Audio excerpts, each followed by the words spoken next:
Bismillahirrahmanirrahim. Assalamualaikum warahmatullahi wabarakatuh. Selamat berjumpa kembali dengan sahabat semuanya.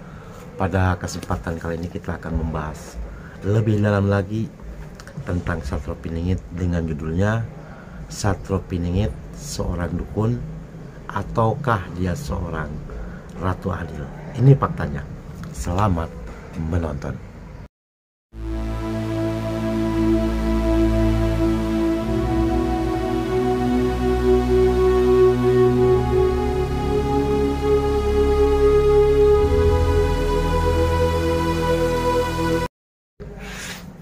Bismillahirrahmanirrahim. Assalamualaikum warahmatullahi wabarakatuh.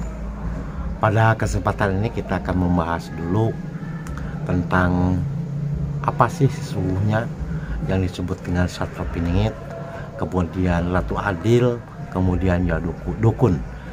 Dukunnya maksudnya dukun sihir, bukan dukun santet ya. Ini ada sekali perbedaan yang signifikan antara ketiganya, yang kadang orang salah mengertikan dari sisi biometafisika. Kalau dari lahiriah ya boleh-boleh saja. Ada yang menyebut Satrio Piningit ya Ratu Adil Satrio Piningit ya terserah aja. Itu kan punya hak. Itu kan tidak ilmiah, tidak perlu diperdebatkan. Bukan sebuah sains, bukan sebuah teori yang harus diperdebatkan. Ini adalah merupakan sebuah cerita yang awalnya seolah-olah seorang Satrio Piningit itu orang Jawa. Itu tidak benar. Satrio Piningit itu bisa orang Jawa, orang Sunda, orang Batak, orang Kristen, bisa aja Satrio Piningit. Tidak melulu bahwa itu adalah orang Jawa atau orang Islam. Itu kan nanti tidak seimbang lah. Kita lihat aja ke depan. Tidak menghakimi seseorang itu dengan sebuah kemuliaan sebuah suku dan bangsa. Kalau kita tahu kan nanti akan kecewa sendiri. Nah, saudaraku, di YouTube yang lainnya mungkin tidak dijelaskan karena mereka tidak mampu untuk masuk ke alam yang lain. Beliau hanya mampu masuknya ke alam jin. Ke alam tendin itu nggak pernah bisa masuk, apalagi ke alam korin. Setiap orang yang YouTube tentang Satrio Piningit, ya 90% dialah seorang Satrio Piningit. Mau channel apapun, dia seorang Satrio Piningit. Akan tetapi apakah Satrio Piningitnya lulus menjadi seorang Ratu Adil atau tidak? Karena yang namanya Ratu Adil itu satu. Seorang Ratu Adil itu harus melewati 4 tahap. Salah satunya Bedak Angon. Kemudian naik lagi ke Panetu Ratu, ke Satrio Piningit. Kemudian lagi ke Panetu Ratu, Batu Ratu, baru Ratu Adil. Kalau dari zaman kecil saya, namanya Ratu Adil itu udah terdengar santer ketika saya masih ingusan. Sampai hari ini kan tidak terbukti mana ada Ratu Adil. Seolah-olah dihubungkan dengan apa? Dengan ramalan Jayabaya gitu, Noto Negoro. Seolah-olah Noto itu kan orang Jawa, bukan orang Batak, bukan orang Sunda kan. Kalau kita lihat ke sejarahnya kan harus arif dan bijaksana. Tidak boleh ada permusuhan, tidak boleh ada yang mengklaim. Biarkan demokrasi yang berbicara, biarkan Abi yang berbicara. Kalau demokrasi itu yang terbaik, ya lakukan demokrasi. Kenapa kita mesti bimbang dan ragu? Lakukan. Ada pembuktiannya dari merdeka tahun 1945 kita merasa makmur, adil kalimatnya seperti kerajaan terdahulu. Leluhur ini menertawakan kita sesungguhnya. Korinya yang menertawakan. Kalau orang sudah meninggalkan tidak punya hubungan apa-apa dengan duniawi. Tapi korinya ada. Orang kita ditertawakan, oleh bangsa jin juga ditertawakan. Kenapa? Karena kita tidak mengikuti leluhur kita. Leluhur kita kan orang tua kita. Seperti itu. Sampai hari ini ya sendiri kan yang ada kan bukan sebuah kemakmuran. Semua pemimpin negara, baik itu di Indonesia, di luar negeri, bercita-cita pasti ingin memaukan rakyatnya. Cuman kalimatnya mampu apa tidak kan gitu. Kalau soal demokrasi, demokrasi. Karena kan inginnya demokrasi seperti Eropa kan, demokrasi diajarkan oleh Nabi kan, demokrasi begitu ada pemilu kan zaman Nabi. Saya tanya, ya kita harus kembalilah ke sana. Yang haknya kan, yang batil akan gugur, yang punya hak akan naik kan, seperti itulah. Ada orang yang mengatakan bahwa Satrio Piningit satu adil. Ada. Dan setelah channelnya saya naikkan, orang baru rame. Ternyata ada tingkatannya ya. Ya adalah, jangan mau dibodohin, apalagi harta amanah, harta kampret, harta amanah. Andalin aja supaya milih partai A, partai B, kan ujungnya seperti itu. Untuk mengubah sesuatu pemikiran sebuah masyarakat, negara itu butuh dana triliunan. Kalau sekarang mengubah ibarat masyarakat, orang baik menjadi jelek, orang jelek menjadi baik, itu triliunan. Dia lewat media sosial, dia lewat perorangan, dia lewat cerita, lewat sejarah. Itu biayanya mahal. Bukan biaya yang sangat murah, sangat mahal, dan butuh waktu yang lama. Seperti sejarah Sunda Galuh, kan diputarbalikkan faktanya, seolah-olah orang Jawa menang melawan orang Sunda, kan sampai hari ini kan seperti itu. Lalu siapa yang berperang kan? Nanti akan malu sendiri kan. Alam yang akan menyeleksi. Jangan berbicara sejarah orang lain lah, sejarah dirinya saja nggak tahu kok. Silsilahnya dari mana nggak tahu. Ya kalau cuma ayah sama kakek doang mah semua orang juga tahu, sama wujud udah tahu kan. Asal usulnya dari mana? Jangan-jangan Yahudi lagi. Kan seperti itu, nah, saudaraku. Itu yang membedakan. Jadi ketika dia sudah masuk ke ranahnya seorang Satrio Piningit, dialah baru sesungguhnya memiliki ilmu yang disebut ilmu dasar. Dia baru bisa berbicara dengan bahasa batin. Dia belum memiliki ilmu apapun, belum bisa menggunakan bisikan batin secara benar, belum. Dan dia pun tidak tahu yang membisikkan siapa. Padahal yang namanya makhluk gaib itu paling takut kalau berdusta untuk jati dirinya, karena dia akan terbakar. Kalau kita menanyakan yang membisiki kita, misalnya kita tanyakan, apakah yang membisiki saya itu engkau bangsa jin? Pasti jawabannya ya. Apakah yang membisiku engkau adalah sebangsa jin kafir? Pasti jawabannya iya. Bisa jin sampah melalui para langit. Itu kebanyakan seperti itu. Ini seolah-olah bisik kita itu adalah sebuah kebenaran. Kalau saya itu bisikin yang pertama dari jin, dari apapun, semuanya itu diabaikan dulu. Jangan dipercaya. Kita tetap harus sesuai dengan koridor agamanya masing-masing. Kalau orang Nasrani ya rajin-rajinlah ke gereja. Kalau orang Islam ya rajin-rajinlah beribadah. Kan intinya seperti itu. Nah, kenapa orang banyak mengatakan bahwa seorang Satrio Piningit itu seperti dukun? Lalu dukun itu apa sih? Yang kita bicarakan ini adalah bukan dukun santet, akan tetapi dukun sihir kalimatnya. Karena banyak yang namanya dukun itu pengertiannya itu seperti dukun itu bisa semua kemampuan, bisa tidak, tergantung dukun apanya. Ada dukun bayi kan. Dukun bayi kan ngurusin bayi kan, mama hamil gitu, itu kan dukun bayi. Gak mungkin dukun bayi ngurusin yang lain yang sifatnya yang seperti dukun patah tulang gitu kan, jarang lah, bukan tidak bisa lah saudaraku. Jadi sesungguhnya mulai ketika dia menjadi seorang Satrio Piningit itu sudah mempunyai ilmu tersendiri. Ada yang didapatkan dengan belajar, ada dia mempunyai gurunya, ada dia harus diamalkan sesuatu hal, ada yang merupakan sebuah benda-benda yang harus dia pegang, atau kodamnya lah, kelis misalnya kan seperti itu. Nah, sedangkan yang kita bicarakan adalah seorang Satrio Piningit sesungguhnya yang sudah lulus menjadi seorang Ratu Adil. Kenapa saya pisahkan antara Satrio Piningit dan Ratu Adil? Seolah-olah sama, supaya pengertian itu nanti akan tahu bahwa Satrio Piningit itu sudah nggak ada.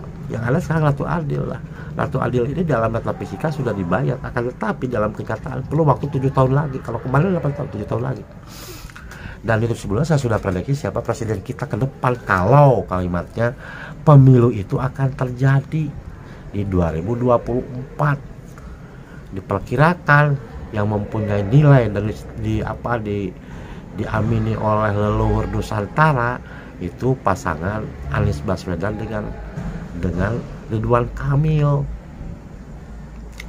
Itu kan bisikan, itu kan cuman perkiraan. Bisa aja yang naik nanti Pak Prabowo, Pak Ganjar, bisa aja. Bisa aja yang naik misalnya ketua PP Muhammadiyah atau PPNU, kan bisa aja. Sekarang itu serba aneh, serba yang tidak mungkin menjadi mungkin. Jadi tidak gegabah, anggap aja saya bilang ini sebuah hiburan lah. Bagaimana dengan yang disebut dengan dukun? Dukun biasanya saudaraku, dukun ya pengertiannya adalah orang yang memiliki ilmu kegaiban itu dengan cara-cara dia menggunakan sesaji, menggunakan kemenyan, menggunakan media. Artinya dukun itu adalah orang yang mempunyai kemampuan lebih untuk berkomunikasi dengan alam gaib, untuk berbicara dengan alam gaib, untuk menggunakan alam gaib dengan media. Itulah seorang dukun sesungguhnya. Kalau dia tanpa media dia tidak bisa. Itulah dukun. Makanya kalau kita ke sesepuh gitu, ke sesepuh kampung lah, kalau kampung udah ngerti kan, nah si dukunnya itu bakal kemenyan gitu, ada sesaji. Kadang-kadang kemenyan doang, sesajinya enggak. Sesungguhnya yang namanya kemenyan itu pada zaman dahulu kala itu setiap hari, setiap diperlukan itu dinyalakan, karena itu adalah pengharum ruangan. Fungsi lainnya lah, fungsi yang untuk ke alam gaib namanya kemenyan itu adalah sebagai surat undangan, mengundang. Kalimatnya kalau kita kan muhajatan tuh pakai surat undangan kan kepada yang terhormat. Dia pakai media itu. Ketika media itu dia nyalakan, dia akan membaca doa-doa atau mantra-mantra. Ada yang dicampurkan dari bahasa Sunda, bahasa Jawa, ada bahasa Arab, campur aduk. Ada yang murni, ada. Jadi bahasanya biasanya menyebutkan kalimatnya, menyebutkan leluhurnya, atau menyebutkan orang kodamnya yang dia panggil. Kalau kodamnya misalnya yang jangkung misalnya kan, nah dia harus ada kalimat-kalimat yang memang menurut pendapatnya itu sakral gitu. Itulah yang disebut dengan dukun. Dan kemampuan dukun sesungguhnya tidak sehebat apa yang kita perkirakan. Kan yang kita sebutkan adalah dukun sihir, bukan dukun yang lainnya, dukun sihir. Sesungguhnya tidak sehebat apa yang kita perkirakan, karena namanya manusia tetap punya kelemahan kan. Nah, bagaimana dengan seorang satra pinggir yang lulus kalimatnya? Adakah seorang satra pinggir yang suka membakar kemenyan, bersesaji? Banyak. Satra pinggir itu macam-macam. Ada dia yang beragama Islam, beragama Hindu, beragama Buddha, beragama Kristen, animisme ada. Ada yang sukanya beribadah, dia ke masjid, ada yang sukanya dikir terus begitu. Ada yang sukanya ke kuburan-kuburan, ke kerabat-kerabat. Ya itu kan memang harus dilalui. Kenapa kita bikin pusing? Kemudian kita mendekati mereka itu perbuatan yang syirik dan musyrik. Saudaraku harus tahu. Jadi ketika kita misalnya, saya diundang oleh tetangga saya untuk acara hajatan, misalnya pernikahan, kan yang disuguhkan tuh makanan kan, disuguhkan sama kita. Ada nasi kan, ada sayur, ada sambal. Nah kalau kita mengundang yang gaib ya dikasih sambal ya nggak mau. Makanya dia dikasih kembang, dikasih concot, dikasih telur. Itulah makanan dia sesungguhnya. Biasa aja yang datang itu bukan jin Islam itu yang begitu. Biasanya jin kafir dan jin sampah yang datang. Bukan tidak boleh. Sama kan dengan tadi yang saya sampaikan, undangan. Sama katanya Kak alam gaib. Saya nggak percaya. Oh kamu nggak percaya alam gaib? Saya buktikan, saya bilang. Kamu tahu nyawa nggak? Enggak kan? Kamu hidup kenapa? Nyawa. Ya udah saya cekek kamu. Bukan saya membunuh kamu, saya bilang. Supaya kamu tidak bisa bernapas. Udara itu kan gaib, tidak terlihat oleh mata, tapi dapat dirasakan. Itu gaib. Itu gaib yang nyata. Kalau orang berbicara tentang satro piningit, orang berbicara itu adil, orang berbicara bahasa yang akan datang. Panjenengan itu harus tahu dulu dasar-dasarnya. Supaya apa? Supaya nanti keturunannya tidak tersiksa. Ketika seorang satro piningit gagal menjadi seorang ratu adil, maka dia ada dua kemungkinan. Satu, bahwa dirinya di masa tuanya itu akan terkapar, step, atau anak dan keturunannya akan mengalami gangguan kalimatnya, gangguan pemikiran, dan bisa gangguan kejiwaan. Itu resiko bagi seorang satro piningit. Kalian tanya ke depan. Kenapa jadi hubungkan dengan alam gaib di akhir zaman lah seperti itu. Nah, ketika kita melihat bahwa seorang dukun mempunyai kemampuan yang hampir sama dengan seorang satu piningit, ya bedanya kalau dukun itu pakai media, kesaktiannya itu pakai media. Mengisi badan misalnya pakai media, dia mengisi badan supaya kebal pakai media, supaya bisa menghilang ya pakai media dulu, dia nggak bisa secara langsung. Nah, kalau seorang sastra piningit yang lulus Baitul Adil, dia tidak menggunakan media, apa dalam pikirannya dia akan terjadi. Kalau zaman Nabi dan Rasul barangkali itu adalah mukjizat. Kalau para ulama, para kiai mungkin apa karomah lah gitu kan, karomah beliau gitu. Karena kalau sastra piningit ini saya tidak bisa menyebutkan. Artinya bahwa ketika seorang sastra piningit punya pemikiran baik atau jelek, dia akan terjadi hanya dalam pikirannya saja. Makanya ada sangat jauh perbedaan antara sastra piningit, dukun, dan ratu adil. Nah, bagaimana dengan seorang ratu adil? Wah, lebih ganas lagi ilmunya, sulit untuk dideteksi karena itu sudah nomor 1, sudah nggak ada lawan kan. Kalau sastra piningit itu rata-rata saya lihat itu ya ilmunya itu 11, 7 gitu, ada yang 2 gitu. Ilmunya itu ilmu dasar, biasanya ilmu kebal kan, ilmu meramal, ilmu pengobatan lah seperti itu, ilmu patah tulang untuk menjaga pagar, itu kan nggak terlalu banyak. Tapi seorang ratu adil yang lulus sejak awal dia menjadi seorang sastra piningit itu ilmunya hampir 900-an, 800, 700 sekian ilmunya itu baru tingkat sastra piningit. Dia naik lagi ke pandai ratu, maka dia memiliki ilmu yang disebut dengan nur cahaya, cahaya dari segala cahaya. Nah, nanti ketika dia sudah maturatu, nanti nur cahaya bersama dengan korin kalimatnya, bisa dengan korin leluhurnya, bisa dengan korin para nabi dan rasul. Itu bisa saja, tapi tidak boleh dibicarakan kepada orang lain. Saya kan hanya memprediksi. Yang ratu adil sekarang itu kan hanya memprediksi, bisa salah, kebanyakan ya salah, ya wajar lah, namanya prediksi. Tapi kan saya tidak menjanjikan, tidak berhubungan dengan kekuasaan saya. Tidak seolah-olah sastra piningit miliknya orang Jawa gitu, presiden miliknya orang Jawa dengan ramalannya Jayabaya atau Negoro kan, seperti itu. Kita harus seimbang. Bagaimana nanti kalau suku-suku yang lain bersatu, orang Sunda dengan orang Batak, dengan orang Dayak misalnya, orang Kutai kan, memilih seseorang kemudian menghancurkan dari suku lain, dari sukunya Jawi atau Jawa yang calon presiden, kan bahaya. Harusnya kan memilih pemimpin itu yang pertama itu jujur, yang kedua itu mampu, kan seperti itu sangat berbahaya. Sama dengan sejarah, mengubah sejarah itu akan berpengaruh efek ke depan itu dengan berabad-abad lamanya, pengaruhnya luar biasa. Seperti perang Ubat yang dipalsukan seperti itu.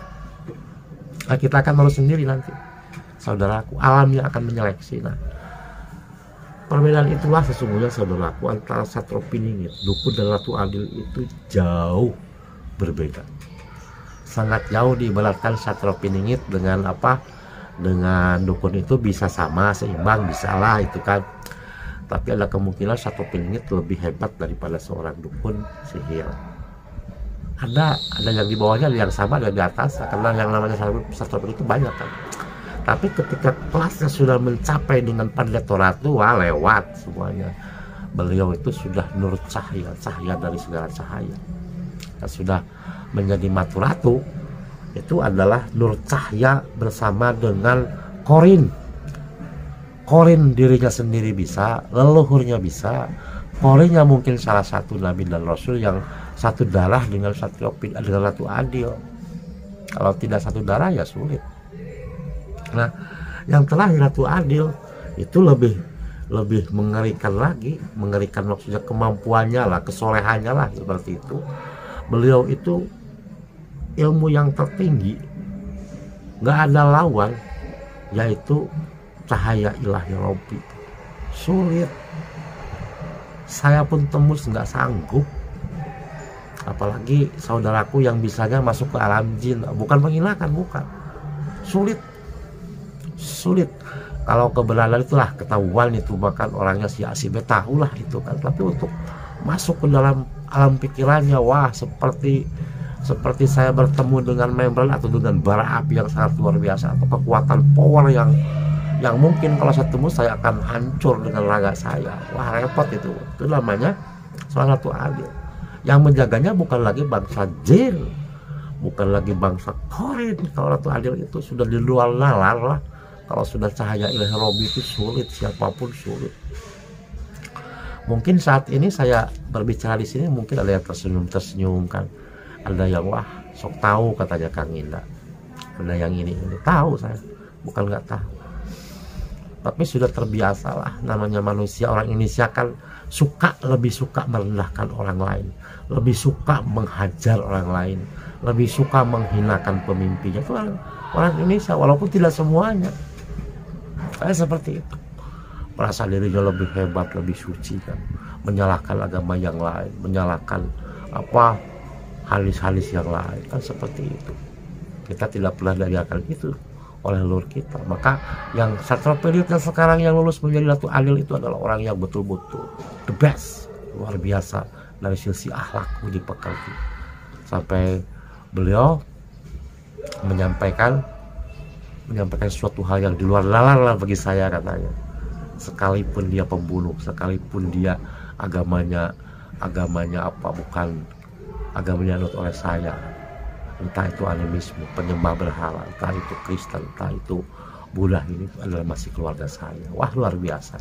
Sulitlah bagi kemampuan otak saya untuk tembus ke alam pikiran seorang Ratu Adil yang sangat luar biasa. Ya, mudah-mudahan beliau mau mendoakan kita lah, muncullah gitu kan. Jangan sembunyi-sembunyi, lama-lama kan kasihan juga. Terima kasih saudaraku. Minta maaf kalau teman-teman yang YouTube tersinggung ya. Karena memang panjenengan itu hampir yang YouTube yang dengan Ratu Adil, dia salah satu penyihir. Dia punya benar-benar, dia punya kemampuan melebihi manusia biasa, saya tahu. Walaupun saya tidak berbicara, saya tahu lah. Ada Thailand di pantat aja saya tahu. Banyak yang saya lihat. Saya selalu senang sejak dulu itu karena ada keanehan gitu, ada keanehan kok nggak muncul gitu. Ternyata seperti itulah. Saudaraku, benar-benar bermanfaat. Jangan ada permusuhan kita ya, saling memaafkan bersaudara. Jangan terpancing dengan situasi politik dan ekonomi yang semakin ruwet ke depan itu. Terima kasih. Wassalamualaikum warahmatullahi wabarakatuh.